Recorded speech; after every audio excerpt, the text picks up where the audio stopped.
A big thank you to Jero for sponsoring today's video on Patreon. Tomik Wielder Super Friends versus Xyris, Elevir, and the Red Terror. 3 lands, some ramp, some removal. Yeah, keep this. No Super Friends in the Super Friend deck yet, but we've got time to draw into them. We are the first to take a turn. We get into a 4th land, so gonna go for a Surveil tap land off the Windswept Teeth, and we'll have a look at what is on top of our library. So there's the Shadowy Backstreet, and we've got a Cunning Rhetoric. Is a means of card advantage. It's a bit clunky, but it's a new card that we haven't been able to play with yet, thanks to it not being on Magic Online for a long time, so we'll keep it on top, see how it performs. And it's a turn 1 Birds of Paradise for the Xyris player. Obviously know what we're drawing into here in a Cunning Rhetoric, so no turn 2 play here, we'll just have to go for a duel and pass the turn.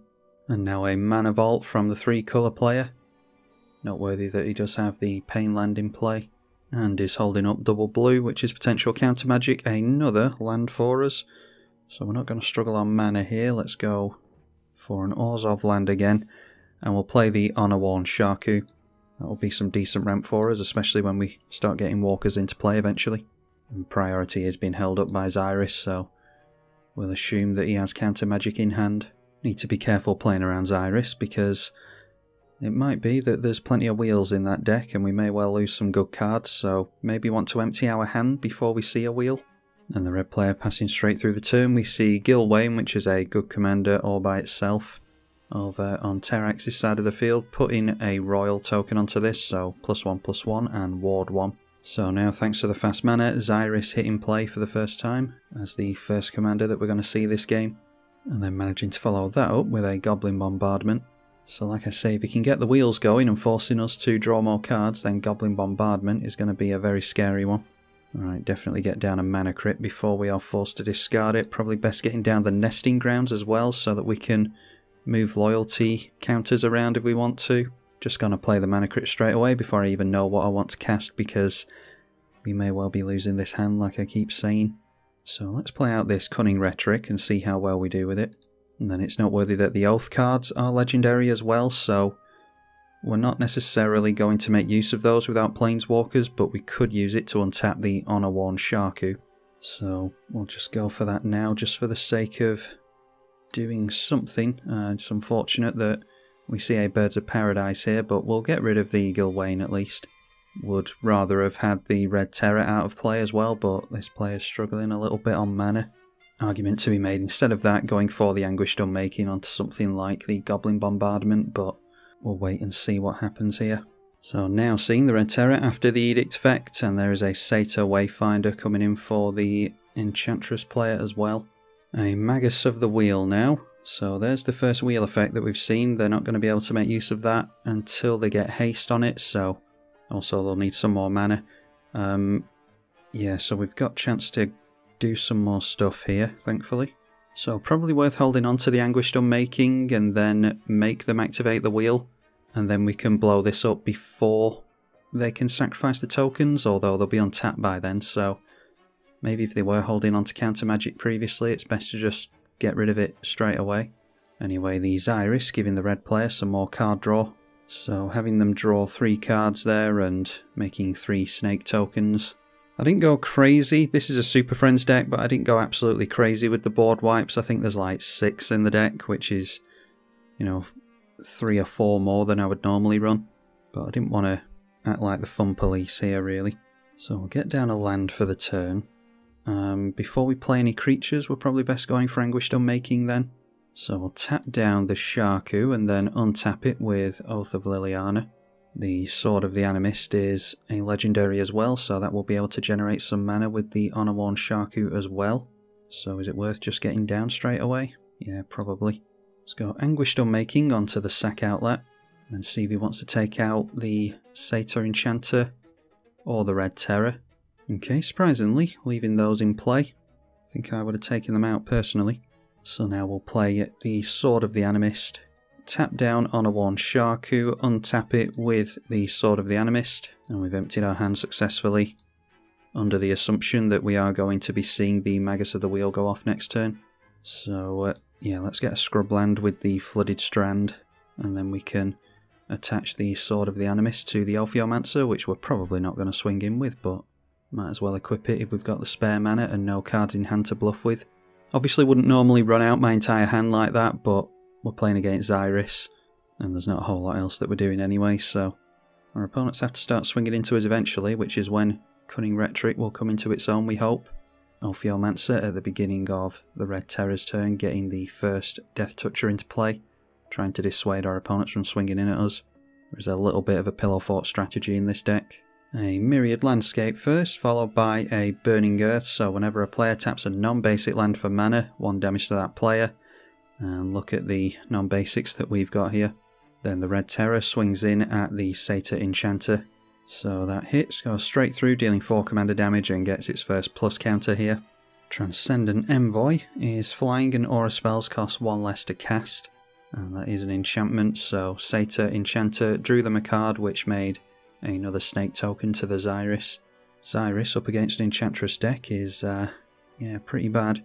Alright, the Darksteel Mutation going on to the Red Terror, as opposed to the Xyris Writhing Storm. And then the Satyr Enchanter hits back at the red player, seeing a Talisman from the Teamer player. And then it's through to attacks, again going in at the Red Terror. Doesn't mind giving him a bunch of card draw as long as it doesn't amount to much of anything while he's got a lack of mana. So once again, 3 commander damage, draw 3 cards, and makes 3 snake tokens. It's noteworthy this might be acting as an effective Pillow Fort card, but not as a card advantage card, which is what I thought might happen with it.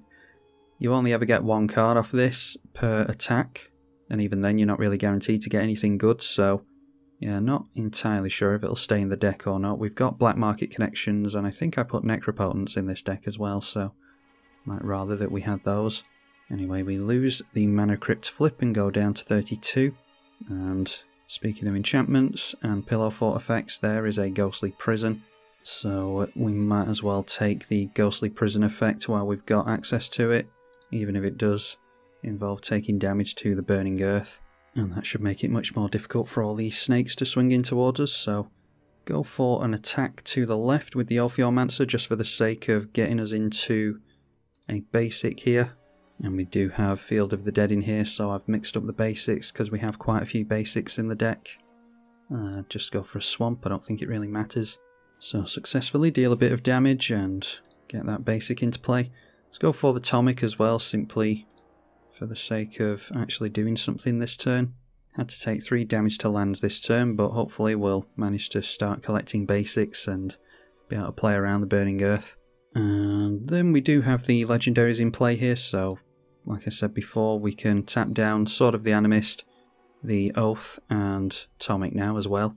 Won't make much of a blocker when it's tapped, but tap for mana, untap, and then we can move our tapped equipment onto Tomik, which has Vigilance and Flying, so it will make for a better attacker with Sword of the Animist.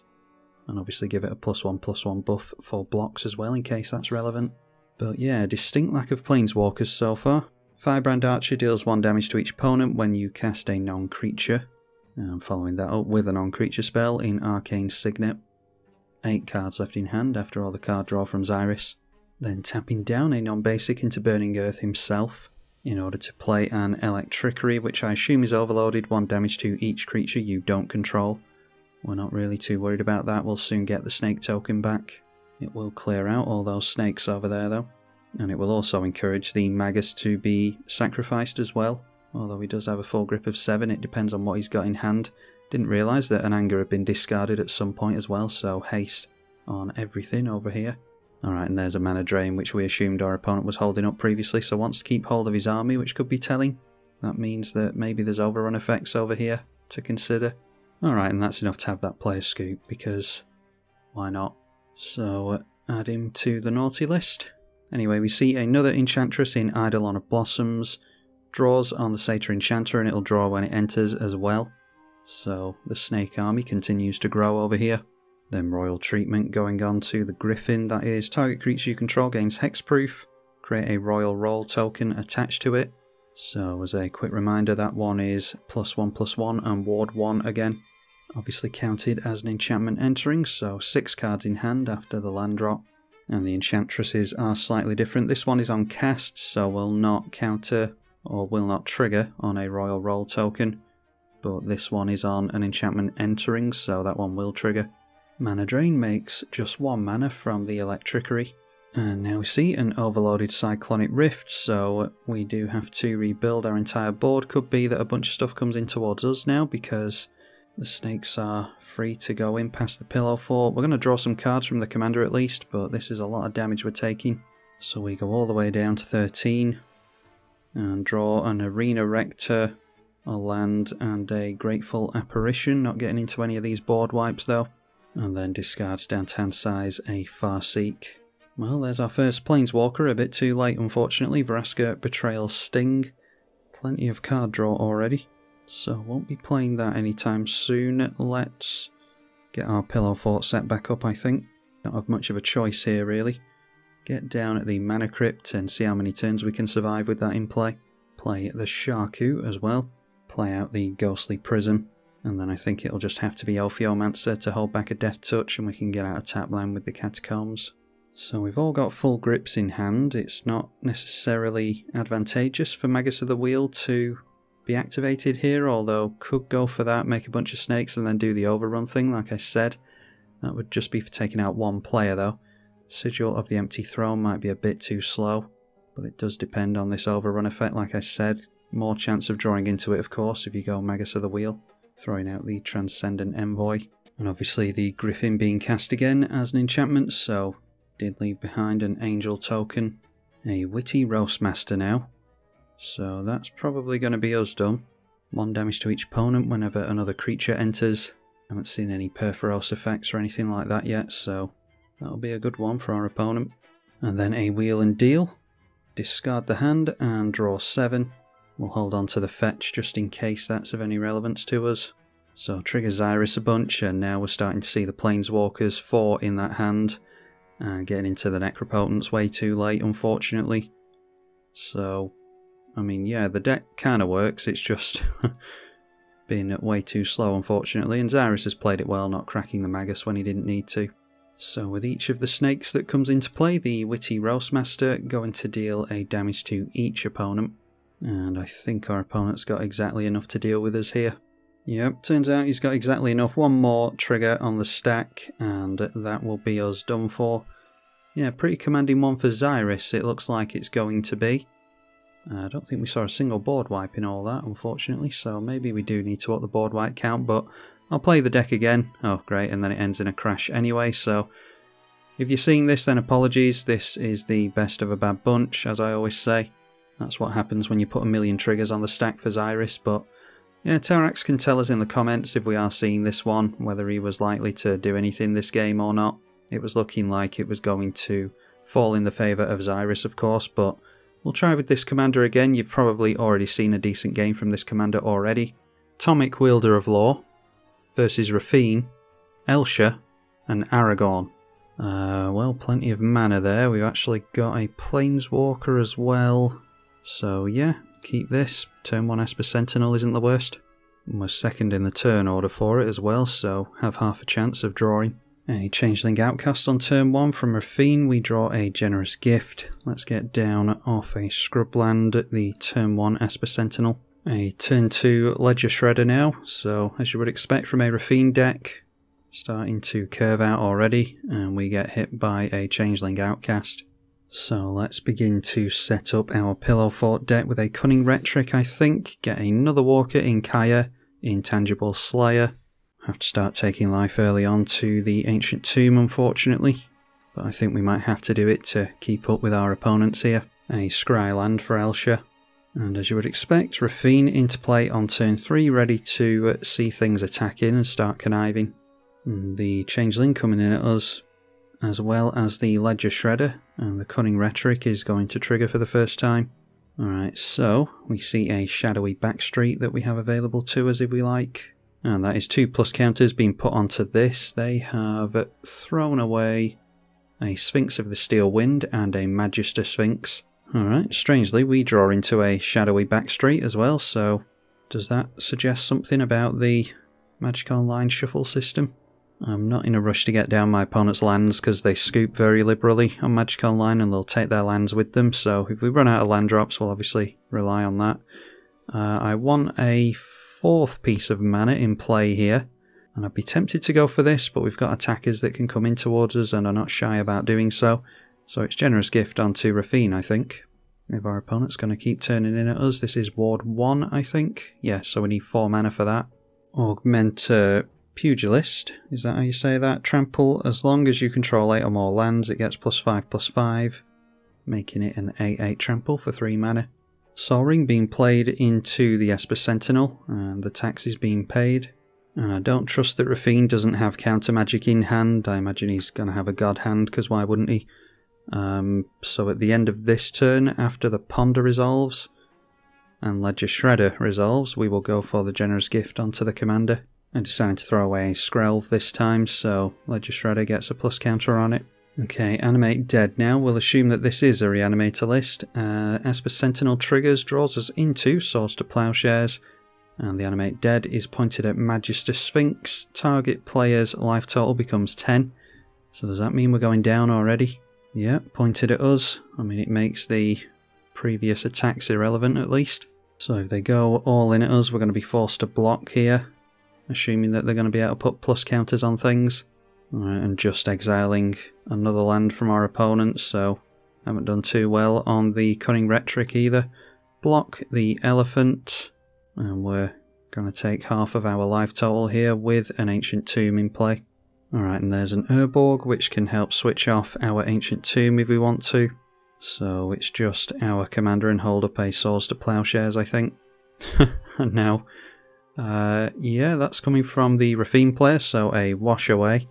I might upload this one just because it's funny, but I am not going to carry on playing it. I apologise to anyone who wants to see it, but I've just got a really bad game in with this. You'll probably see that after this game. I'll put both of them together and just show you what Magic Online can be like sometimes. We will wait until we get taken out and then move on to that video, I think. King Darian the 48th, that is. Fires of Invention from Elsha, who has been largely left alone and may well run away with the game if our Rafine friend over there isn't careful.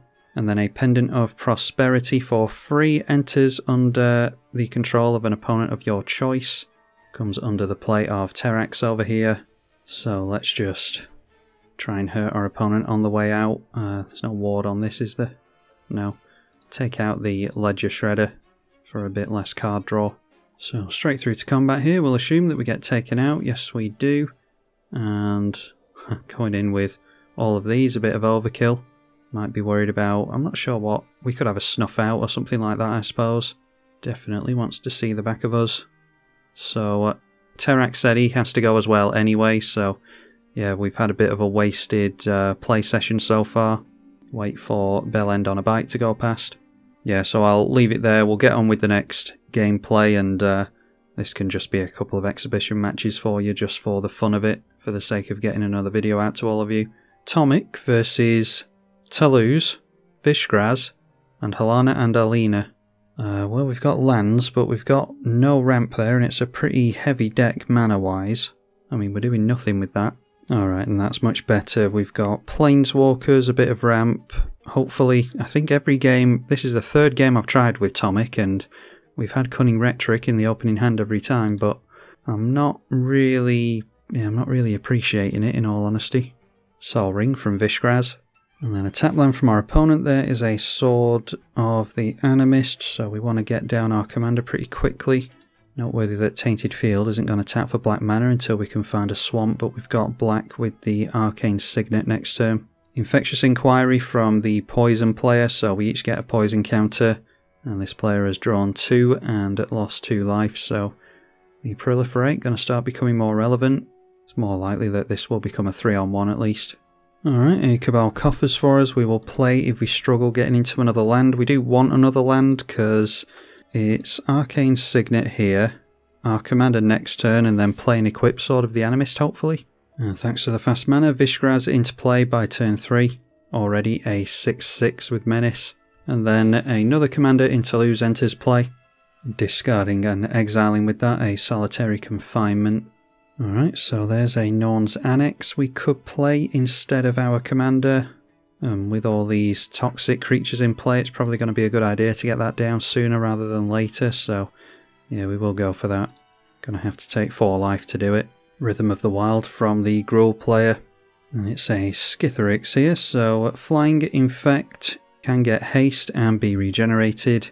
And it has been given haste, so that's 4, 5, 6, 7, 8. So we could be knocked down to 9 poison here, or up to 9 poison. Looks as though the damage is being spread though. We take the 4. 3 goes into the left and 1 with Menace to the right. Now we're going to have to pay for the Norn's Annex here. So now we are at the highest at 5 poison counters, 4 for the Gruul player, only 2 for the Esper player. And the commander sits at a Menace 14-14, so we do have to keep an eye on commander damage. And Toulouse catching up a little bit on mana with a Sol Ring of his own, followed by a Flux. Each player discards any cards, then draws that many. I think we'll have to take our opponent up on that. So reluctantly I'll get rid of most of the cards in our hand. We'll keep hold of the Eternal Wanderer because it is a board wipe. And we do have Mass Reanimation for Planeswalkers in the deck as well, so if we survive long enough we'll be able to make use of that. And they get to exile a bunch of stuff under their commander here, so 7 cards in hand, but there's a land, Lear, Scourge Familiar, another land, and we've already seen the Solitary Confinement. And there is a Containment Construct coming into play as well, another means of protecting their stuff from being discarded. And we've just drawn into a bunch of lands here because that's just the luck that we're having in this play session here. Alright, let's see if there's anything we can actually do here. Nope, just another land. So might as well go for Surveil and playing out our commander then. Get down the shadowy back street. And there is a Vraska Betrayal's Sting. We want a board wipe here really, so yeah, we'll have to dump that in the bin as well. Get down our commander. And it is likely that we're just going to have to throw this in the way of a Skithiryx. And then the commander over here coming into play with a plus counter on it. Triumph of the Hordes. It is noteworthy, this is the 3rd game. I've actually decided now that I'm going to give up on this commander for today. And I'm going to upload these 3 games into one video. And I don't know if I put this disclaimer before this particular game, but I did say in the lobby, where are we? Yeah, power level 6 to 7, no tryhards, no CEDH, and you have to put disclaimers like that if you've got any chance of getting the type of games that you want on Magic Online. And of course, this player sees that as play Infect and blow out the whole table by turn 5. Anyway, we're getting hit with a 15-15 Menace Infect, so we get knocked out on turn 5. Can't block here, so that's us done. And yeah, I don't know if you've seen a complete game yet on this particular video, so I will stick it out. I'm very conscious of the amount of time I've wasted so far trying to get a game with this commander, but all the tryhards are out today, unfortunately, so I'll finish this particular game and then we'll give up on Tomik for now. If anyone does want to see this commander, then let me know and I'll try again, but I'm not too sure it's going to be that popular anyway. It is a few weeks old by now, after all. Okay, so 7 Infect damage over there, and this player gets taken out as well, throwing out a Skrelv Defectomite after that as well. Okay, and it looks as though that player has just decided to scoop, so we didn't have much longer for the end of the game anyway. Yeah. Well, that was a fun turn 5 victory. Pretty typical of Magic Online when you ask for no tryhards. If you want to see more from Tomik, like I said, then let me know, but I'm giving up for now. I'm tribalkai. Thank you for watching.